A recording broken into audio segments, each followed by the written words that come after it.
Hello दोस्तों, आज मैं आपको बताने वाला हूँ कि निराशा से सफलता हम किस प्रकार से प्राप्त कर सकते हैं। तो मैं एक पॉजिटिव थॉट के साथ स्टार्ट करता हूँ कि जन्म के लिए 9 महीने का इंतज़ार किया, जन्म के लिए 9 महीनों का इंतज़ार किया, चलने के लिए 2 साल का इंतज़ार किया। 9 महीना है ना, जन्म के लिए 9 महीने का इंतज़ार किया, चलने के लिए 2 साल का इंतज़ार किया, बोलने के लिए 3 साल का इंतज़ार किया। फिर सक्सेस के लिए क्यों इतना थक जाते हो, इतना जल्दी क्यों हार मान लेते हो? भैया कंटिन्यू मेहनत करो, आपको सफलता जरूर मिलेगी। तो आज मैं आप लोग को बताने वाला कि हम निराशा से सफलता किस प्रकार से प्राप्त कर सकते हैं। तो मैं एक कहानी के माध्यम से आपको बताता हूँ कि एक कंपनी था, है ना, कोई सॉफ्टवेयर कंपनी था। उस कंपनी के सारे एम्प्लॉय बहुत ही अच्छे से काम वहाँ कर रहे थे और उस कंपनी के सारे कर्मचारी जो बड़े दुखी और निराश जैसे दिखते थे।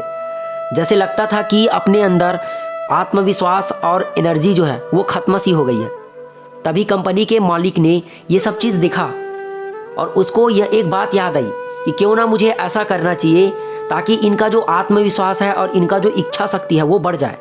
उन्होंने एक आइडिया सोचा। जैसे ही सुबह सभी कर्मचारी कंपनी के अंदर जाने लगे, तभी उन्होंने देखा कि कंपनी के मेन गेट पर एक नोटिस लगा हुआ था और उसमें लिखा हुआ था कि जो व्यक्ति कल तक आपको आगे बढ़ने से रोक रहा था, आज उसकी मृत्यु हो गई है और आप अंदर जाकर उस व्यक्ति से अंतिम बार मिल सकते हैं। सभी कर्मचारी नोटिस पढ़कर बहुत खुश होने लगे कि जो व्यक्ति हमें आगे बढ़ने से रोक रहा था, हमें सफलता पाने से रोक रहा था, आखिर उसकी मृत्यु हो गई। तो सभी कर्मचारी नोटिस पढ़कर बहुत खुश होने लगे और सोचने लगे कि चलो, जो व्यक्ति हमारा विकास को रोक रहा था, आगे बढ़ने से रोक रहा था, वह मर चुका है। लेकिन एक बात का दुख भी था कि अब अपने साथ का एक कर्मचारी नहीं रहा। अब सबके मन में एक ही सवाल आ रहा था कि वह व्यक्ति आखिर कौन है जो हमें आगे बढ़ने से रोक रहा था और आज उसकी मृत्यु हो गई। यही सोचते हुए सभी कर्मचारी एक एक करके अंदर गए और जैसे ही अंदर पहुंचे तो अंदर का नज़ारा देख सभी कर्मचारी अचंभित रह गए। मुंह से एक भी शब्द नहीं निकल पा रहा था क्योंकि अंदर कुछ था ही नहीं। वहाँ सिर्फ एक शीशा लगा हुआ था जिसके नीचे एक छोटा सा नोट लिखा हुआ था। केवल आप ही वह इंसान है जिसने अपनी क्षमता का दायरा छोटा बना रखा है और आप खुद ही अपने सुख दुख, सफलता और असफलता के जिम्मेदार हो। यदि आप सोचते हैं कि कंपनी बदलने के लिए अपने बॉस को बदलना है या अपने दोस्त को बदलना है या अपनी ज़िंदगी को बदलना है, तो ये सोचना आप गलत है। आपका यह सोचना गलत है क्योंकि सबसे पहले कि कंपनी में हम काम कर रहे हैं तो हमारे बॉस को बदलने से हमारा जो माइंडसेट है वो बदल सकता है क्या? नहीं बदलेगा। हमारे दोस्त को बदलने से हमारा माइंडसेट बदल सकता है? दोस्त के प्रति नहीं बदल सकता। सबसे मेन कि यदि आपको अपनी ज़िंदगी बदलनी है तो खुद को बदलना होगा, अपनी क्षमता को पहचानना होगा। आपने जो अपने मन में जो छोटे छोटे दायरा बना लिया है उस दायरे से बाहर निकलना होगा। कि अभी हम सोचते हैं ना कि ऑनलाइन एग्ज़ाम और ऑफलाइन एग्ज़ाम का बहुत एकदम अभी जो सबसे ज़्यादा ट्रेंड कर रहा है ना लाइफ में, कि हमारा एग्ज़ाम ऑनलाइन होना चाहिए, ऑफलाइन नहीं होना चाहिए। क्यों?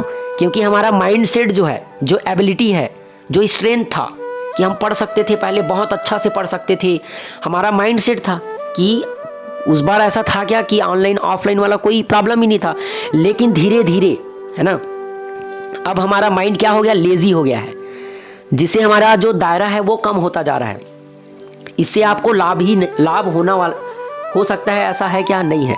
आपको सिर्फ इससे नुकसान ही होगा कि अगर आपको सफलता पानी है तो आप ऑफलाइन ऑनलाइन के चक्कर में कभी मत रहना। आप एक सफल व्यक्ति बनना चाहते हो तो सबसे मेन आपका नॉलेज है। नॉलेज कब रहेगा? जब आप पढ़ ही रहोगे।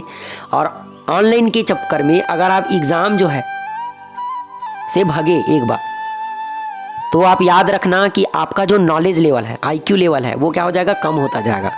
आगे जाके आपको बहुत परेशानी होने वाली है। तो रिक्वेस्ट है कि जितना ज़्यादा हो कि ऑफलाइन एग्ज़ाम ही दिलाओ सब, है ना। तो सबसे पहले क्या है कि हमारा जो दायरा है वो छोटे बन रहा है, छोटा हो रहा है। यदि आप सोचते हो कि है ना, जो कंपनी बदलने के लिए अपने बॉस बदलने या दोस्त बदलने से अपनी ज़िंदगी बदल जाएगी तो यह सोचना गलत है। यदि आपको अपनी ज़िंदगी बदलनी है तो खुद को बदलना होगा, अपनी क्षमता को पहचानना होगा, अपने मन में जो है छोटे छोटे दायरा बना लिए है उस दायरे से बाहर निकलना होगा। फिर देखिए एक दिन पूरी ज़िंदगी आपको सलाम करेगी। फिर आप खुद महसूस कर सकते हो कि ज़िंदगी बदल गई है। एक बात मैं एक एग्जाम्पल और समझाता हूँ कि जब एक अंडा बाहर से फूटता है तो एक ज़िंदगी का अंत होता है, लेकिन जब वही अंडा अंदर से टूटता है, अंदर से फूटता है तो एक नई ज़िंदगी का जन्म होता है। तो दोस्तों आपको फूटने के लिए टूटना पड़ेगा और टूटने के लिए आपको फूटना पड़ेगा। मतलब क्या है कि अंदर का एक क्वालिटी होता है ना, जो एग है, एग में क्या रहता है कि एग जो है अगर बाहर से फूटेगा तो ज़िंदगी का अंत हो जाता है, लेकिन वही अंडा है ना अंदर से टूटता है तो एक नई ज़िंदगी का जन्म होता है। इसलिए दोस्तों अपने अंदर की शक्ति को जगाओ, क्योंकि आप क्षमतावान हो, आपके अंदर भी वो शक्ति और ताकत है। यदि आप असफल हो इसके जिम्मेदार भी आप ही हो। खुद को कोसना और दूसरे को दोष देना बंद करो और पूरी मेहनत से जुट जाओ, ऐसा लगे जैसा एक नया जन्म मिला हो। और लास्ट में यही कहना चाहता हूँ कि असफलता एक चुनौती है, स्वीकार करो। असफलता एक चुनौती है, स्वीकार करो। क्या कमी रह गई देखो और सुधार करो। दोस्तों यह लेख है निराशा से हम सफलता किस प्रकार से प्राप्त कर सकते हैं। यह आपको कैसा लगा हमें कमेंट करके ज़रूर बताइए। और दोस्तों जहां भी पॉसिबल हो व्हाट्सएप में, फेसबुक में, गूगल हो या अपने दोस्त फैमिली के साथ शेयर करो। दोस्तों ये मोटिवेशनल वीडियो आपको कैसा लगा। अक्षय बालाजी की तरफ से आप सभी को धन्यवाद कि आपने इतना समय देकर इस वीडियो को देखा। जो मेरे चैनल पे नए आए हैं वो चैनल को ज़रूर सब्सक्राइब करें, लाइक करें, कमेंट करें। धन्यवाद।